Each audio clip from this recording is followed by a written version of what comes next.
Friends, வீட்டிலே எப்படி வந்து நெய் செய்யலான்னு பார்க்கலாம். அதுக்கு வந்து நான் 15 டேஸாக கலெக்ட் பண்ண பாலாடை அதுதான் வந்து கலெக்ட் பண்ணி ஃப்ரீசரில் வச்சுருந்தேன். அதை இன்றைக்கி எடுத்துட்டேன். நானாக பாலாடை வந்து இது வந்து கொஞ்சம் கம்மியான குவான்டிட்டி தான்.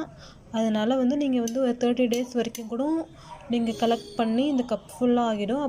அப்போ கூட செஞ்சிங்கன்னா உங்களுக்கு குவான்டிட்டி வந்து அதிகமாக ஆகும். இப்போது இதை நான் வந்து இப்போ வெளில வச்சுருக்கேன். இன்னும் கொஞ்சம் நேரம் ஆனோடனே இதை எடுத்து நான் வந்து மிக்ஸி ஜாரில் போட்டுருவேன்.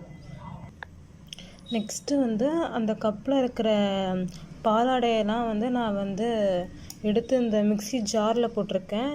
இப்போது இதுக்கு வந்து இந்த ப்ரொசீஜருக்கு வந்து நீங்கள் வந்து ஒரு நாளைக்கு முன்னாடியே வந்து இப்போ நெக்ஸ்ட் டே நீங்கள் வந்து இதை மிக்ஸியில் ஜாரில் அரைக்க போகிறீங்கன்னா ஃபஸ்ட்டு டே நைட்டு வந்து நீங்கள் வந்து நார்மல் ஃப்ரிட்ஜில் வந்து தண்ணி வச்சிடணும். 2 வாட்டர் கேன் தண்ணி வச்சிட்டிங்கன்னா அந்த ஜில்லு தண்ணி ஊற்றி தான் அரைக்கணும். ஏன்னா நார்மல் தண்ணி ஊற்றி அரைச்சிங்கன்னா வந்து வெண்ணெய் வந்து கரைஞ்சி ஒட்டாது, கட்டியாக ஆகாது, கரைஞ்சி வரும்.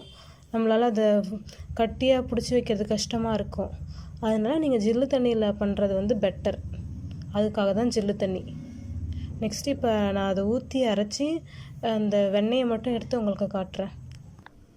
அந்த அரை கப்பு நெய் பாலாடையில் வந்து எனக்கு வந்து ஒரு 1/4 கப்பு தான் வந்து வெண்ணெய் கிடச்சிருக்கு.